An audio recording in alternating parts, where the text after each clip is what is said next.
أهلا بيكم في حلقة جديدة من رحلتنا عن الصوت الداخلي. الحلقة النهاردة بعنوان الصوت اللي بيكسرني من جوه. عمرك سمعتي صوت جواكي بيقولك انتي فاشلة أو محدش هيحبك كده؟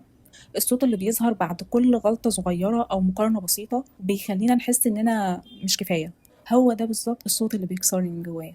الصوت الناقد ده بدأ ازاي وليه بيتكلم بالشكل ده؟ هو ده اللي هنعرفه النهارده. الصوت الناقد زي ما قلنا المرة اللي فاتت هو مش دايما شرير، لأنه ببساطة بيحاول يحمينا، لكن ممكن يبقى شرير لما احنا نصدقه بشكل أعمى، لما نقرر نمشي وراه واحنا مغمضين عينينا. هو في الأصل جزء مننا وبيحاول يحمينا من الغلط أو الرفض، لكن بيستخدم لغة قاسية شوية. طيب ازاي الصوت ده بيتكون جوانا؟ الصوت ده اتكون من الرسائل القديمة اللي احنا سمعناها واحنا صغيرين: عيب، غلط، خليكي احسن، دايما لازم تكوني ممتازة. الصوت ده بيتغذى على المقارنات والضغوطات اللي احنا بنحطها على نفسنا. يعني مثلا واحنا صغيرين كنا بنتحط تحت ضغط معين من اهلنا، تمام، في العيب، في الصح، في اللي ما يصحش، في الغلط، في التفوق، في الدراسه، في الحياه عموما، تمام.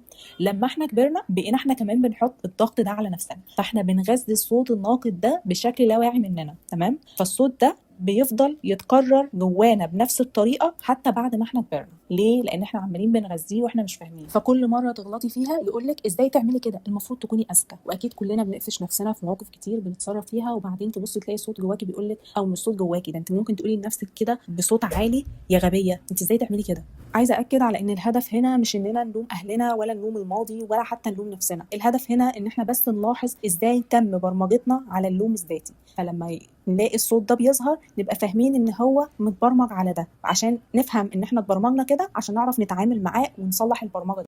طب ليه بنصدق الصوت ده اصلا؟ ايه اللي مخلي الصوت ده متجذر جوانا قوي كده؟ ليه جذور جوانا وبنصدقه بشكل اعمى او بشكل واعي او لا واعي مننا؟ طيب اول حاجه لان ببساطه الصوت ده مربوط جوانا بالضمير او الاحساس بالمسؤوليه، لان زي ما وضحنا هو مربوط جوانا بصوت اهلنا بعيب، حرام، ما يصحش، غلط. فمربوط جوانا بالضمير او الاحساس بالمسؤوليه.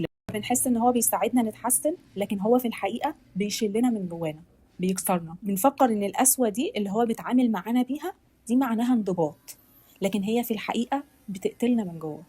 فاحنا بنبقى فاهمين الموضوع بصوره غلط، فضروري ان احنا نتكلم عشان نفهم صح. زي بالظبط لما تقولي لنفسك بعد ما تاجلي حاجه بسيطه، تبصي تلاقي نفسك بتقولك ايه: انا كسوله ومش نافعه، بدل ما تسالي نفسك ايه اللي خلاني تعبت النهارده فخلاني اجلت المشوار ده او اجلت الحاجه دي. دي بقى بالظبط فكره ازاي نتعامل مع الصوت ده.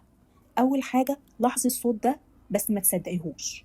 لما يظهر الصوت ده يقولك انت غلطتي في كذا، لاحظيه واساليه بلطف: انت بتحاول تحميني من ايه؟ يعني عايزه تاخدي خطوه، لقيت الصوت ده بيقولك لا ما تعمليهاش، وعمال بقى يديكي في اسباب ومبررات ان انت ما تاخديش الخطوه دي، فاساليه كده بلطف: انت بتحاول تحميني من ايه؟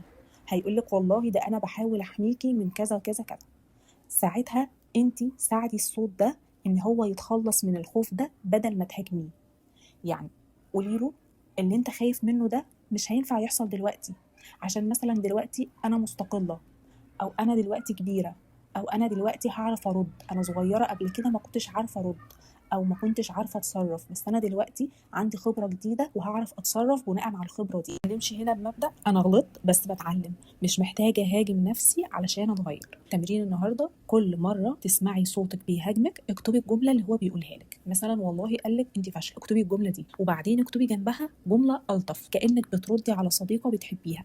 يعني لو واحدة صاحبتك مثلا بتهزر معاكي وقالت لك ده انت فاشلة، هتردي عليها تقولي لها ايه؟ شوفي انت هتردي تقولي ايه واكتبي. او مثلا اكتبي جنبها مثلا: لا انا ناجحه في كذا ونجحت في كذا وعملت كذا، فلا انا مش فاشله، تمام.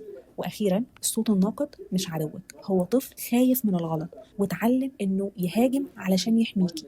فانت كل المطلوب منك انك تطمني الطفل ده وتفهميه ان احنا نقدر نحمي نفسنا من غير ما نهاجم، من غير ما نغلط، تمام. في الحلقه الجايه هنتكلم عن ازاي نسمع الصوت الحقيقي اللي جوانا